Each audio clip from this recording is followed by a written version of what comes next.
You know that moment when something shifts? When an ordinary Tuesday suddenly isn't? 6 years. 6 years of good morning and black coffee, please, and keep the change. 6 years of the same blue wool coat, same leather briefcase, same table by the window. James Wheeler, though I only knew his name from his credit card. Regular as rainfall, quiet as dust. My daughter Katie says I collect people's stories like other people collect stamps. Mom, not everyone who orders a latte wants to share their life story. But James was different. Never offered anything personal, just sat there every morning with his coffee and crossword puzzle. Until today, it was closing time, just like now. He'd never come in this late before. But there he was, standing in the doorway, soaked from the rain. No blue coat, no briefcase, just standing there, staring at that old photograph behind the counter. "Why do you keep it?" he asked, just like that. 6 years of nothing but coffee orders, and suddenly he's asking about the photo I've had hanging there since I opened this place. That faded picture of a young couple in front of the Eiffel Tower. Me, with long hair and red lipstick. Marco, with his crooked smile and that ridiculous beret he bought from a street vendor. I should have given him some easy answer. Something about Paris being romantic, or how it matches the cafe's decor. Instead, I told him the truth, that it was the last photo taken of my husband before he disappeared. That sometimes I keep things not because they make me happy, but because letting them go feels too much like forgetting. And you know what he said? He looked at me with these eyes that suddenly weren't distant anymore and said, "I know exactly what you mean, Diana. I know exactly what you mean." He'd never used my name before. Never. In 6 years, he'd never. And that's when he pulled out an envelope. Said he'd been trying to find the right way to give it to me for weeks. Inside was a photograph. Recent. Clear as day. Marco. In Buenos Aires. Dated 3 weeks ago. The funny thing about running a cafe, you think you know your regulars, but sometimes they know more about you than you ever imagined. I should lock up. But first, I need to tell you about Marco, about what really happened 15 years ago. Because if James is right, if that photo is real, then everything I've believed, everything I've told myself. Katie always says I collect stories, but maybe it's time to tell my own. I've read this letter 17 times now. No, 18. Dear Mrs. Romano, our firm represents the estate of Marco Romano. Estate. Such a formal word for a man who owned nothing but a backpack full of dreams and a camera. You know what I did after James left last night? I called Katie, my practical, level-headed daughter who's always telling me to move on, to take down that photograph, to finally accept that Marco's gone. And for the first time in her life, she was speechless. The police said the boat accident was clear-cut, no body, but there was debris. Witnesses, a storm that came from nowhere off the coast of Chile. They said sometimes the ocean just keeps things. But this letter, it says there have been transactions, bank accounts active in Argentina, Brazil, Peru, small amounts but steady, for 15 years. While I was here, building this cafe, raising our daughter, mourning him. You know what the worst part is? I'm not even surprised. That's what keeps hitting me over and over. Because Marco was always chasing the perfect shot, the perfect story. Just one more adventure, Diana, one more risk. Look at him. Older, gray in his beard now, but that same stance, same way of holding his camera like it's an extension of his body, same cafe in the background that he always talked about opening someday. I never told you how we met, did I? I was waiting tables in Rome, saving up for culinary school. He came in every day for 3 weeks, ordering nothing but espresso and taking photos of the way the light hit the cups. I thought he was strange and wonderful and absolutely infuriating, just like I thought James was just a quiet man who liked his coffee black and his crosswords challenging. But now, the law firm's address is in Buenos Aires, same street as the cafe in Marco's photo. And when I looked up the firm online, guess who's listed as their private investigator? James Wheeler. 6 years of watching me serve coffee and keep that photograph on my wall. 6 years of quiet observation while he... What? Tracked Marco?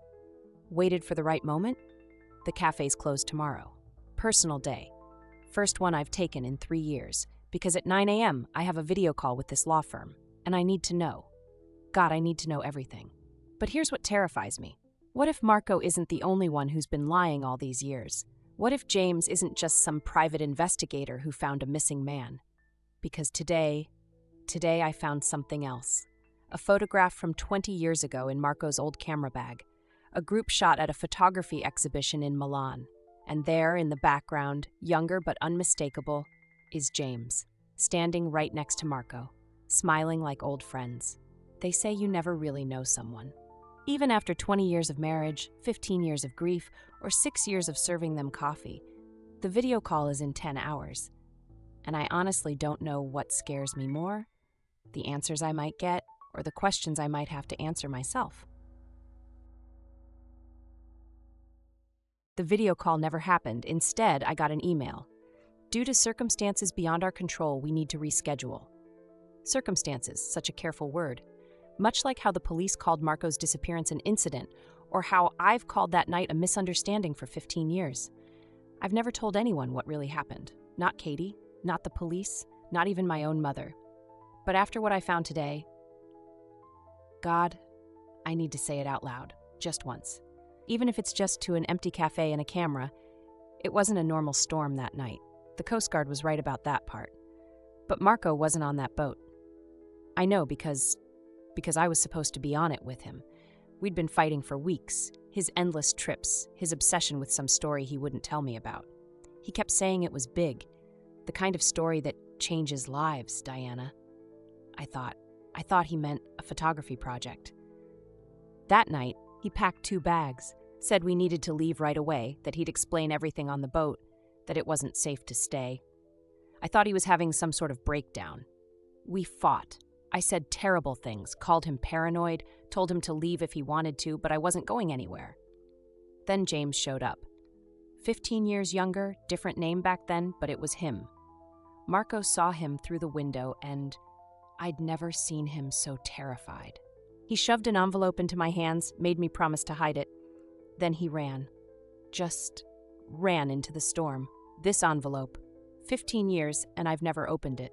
Because the next day when they told me about the boat accident, I convinced myself I'd imagined James. Convinced myself that grief was making me paranoid like Marco. But today, after the video call was canceled, I went to the bank. Opened Marco's old safety deposit box. Inside was a stack of photographs. Not his usual work. Documents, people in suits, meetings that looked wrong somehow. And on the back of each photo, James's real name, over and over. The thing about running a cafe, people tell you their stories. But some stories are dangerous to know. I'm going to open this envelope right now because I think Marco knew he wasn't going to get on that boat. I think he can. But first I need to tell you about the man who came into the cafe today. Right after I got back from the bank, he ordered black coffee, sat at James's table, and when he left, he called me Mrs. Wheeler. James isn't just connected to Marco's disappearance, I think he might be my husband. I shouldn't be here. The cafe's closed for renovations. That's what the sign says. That's what I told everyone. But really, I'm hiding. From James.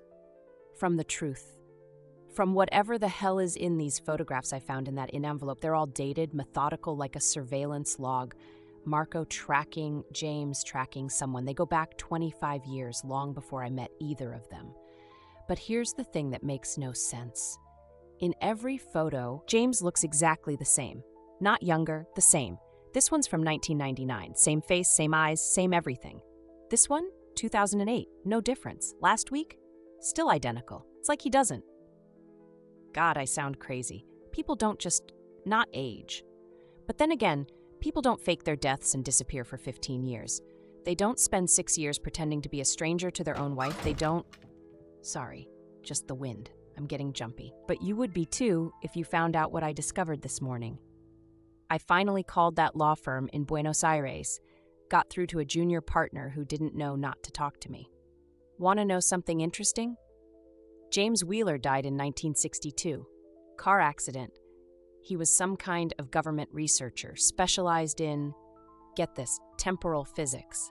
But here's where it gets really strange. I started digging. James Wheeler shows up throughout history. Different places, different times, but always at moments of significance. Always looking exactly like he does now. Marco was investigating him. That's what got him in trouble. He figured something out, something about James, about time, about I don't know, but those documents in the safety deposit box, they're all stamped with the same symbol. The same symbol that's on this card James gave me yesterday, when he finally admitted that yes, we were married, but not when I thought, not where I thought. He said he's been trying to fix something that went wrong, that Marco found out and tried to help, but it made things worse. You know what the cruelest part is? I remember 2 different lives now. One where I married Marco, had Katie built this cafe, and another hazier, like a dream. Where I met James in 1964, where the headaches started this morning. Every time I try to remember both lives, it's like my brain can't, like it's not meant to. Someone's been following me. I see them everywhere now. Men in gray suits, women with identical umbrellas, all watching, all waiting. James says they're called Temporal Adjustment Bureau. Says they're coming to correct an anomaly. But Marco left me a way out. In his last photo, he circled a clock tower in Buenos Aires. Midnight, July 15th, 1985. James's eyes changed when I mentioned it, like he was afraid. I have to go, now. Because either I'm losing my mind, or time itself is unraveling around me. And I think I finally understand why Marco ran into that storm. Some doors, once opened, can never be closed. If I don't make it back, if something happens. Katie, honey, if you're watching this, both versions of you are real. Both lives happened. And both mothers love you more than time itself. She came in today, just walked right in during the lunch rush, sat at the counter like any other customer. I almost dropped the pot of coffee when I saw her face, my face, but not quite. Her hair was different, more gray, laugh lines deeper. She ordered a cappuccino with 2 sugars, exactly how I used to drink it, before Marco taught me to appreciate espresso. The cafe emptied out. Suddenly it was just us. 2 versions of the same woman separated by choices and timelines. She said she was me, the me that married James in 1964, the me that never met Marco. You know what's strange? We have the same perfume. Isn't that just, of all the things to stay constant across timelines. She told me everything. About James, the real James. He wasn't just a researcher. He found a way to move through time, but it wasn't perfect. Each jump created ripples, splits in reality. He was trying to prevent something catastrophic. But each attempt just made more timelines, more versions of us, more, I don't know. In her timeline, there was no Marco, no Katie. She never opened this cafe. Instead, she and James spent decades trying to prevent what they called the event. But every change just made things worse. Until Marco, our Marco, figured out what they were doing. She told me this, it's us. All of us. Different versions, different lives, all trying to fix time. And in every version, something goes wrong. In her timeline, James disappeared in 1985. In another, Marco never left Rome. In another, anyway. But here's what she really came to tell me. The temporal adjusters, they're not the enemy.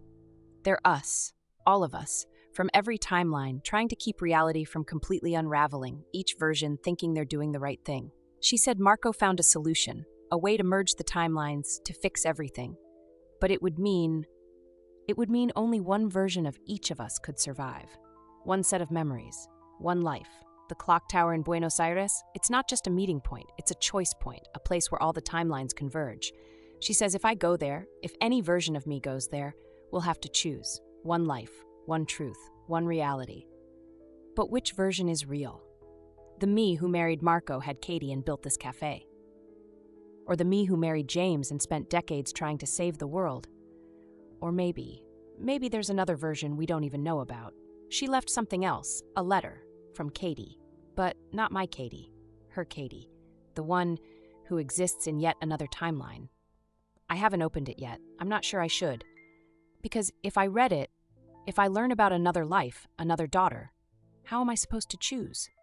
How do you choose between your children, even if they're from different realities? The other me, she's going to Buenos Aires too. So are others, she says. All of us drawn to that clock tower, that moment in time. James is trying to stop us. Marco is trying to help us. And somewhere in the middle, somewhere in all these intersecting lives. The truth is, I lied earlier about why she left. She didn't just walk out. She disappeared. right in front of me, faded away like a ghost. But before she did, she said something. Said, "Time is running out, the timelines are collapsing. It's happening here too. Haven't you noticed? The way the lights flicker differently every night? How the street outside seems to shift just slightly? Reality is becoming unstable. I'm going to Buenos Aires tomorrow, before it's too late, before we lose everything, every version of everything. But first I need to read this letter. Because whichever me survives, whichever reality wins, we need to know what we're fighting for."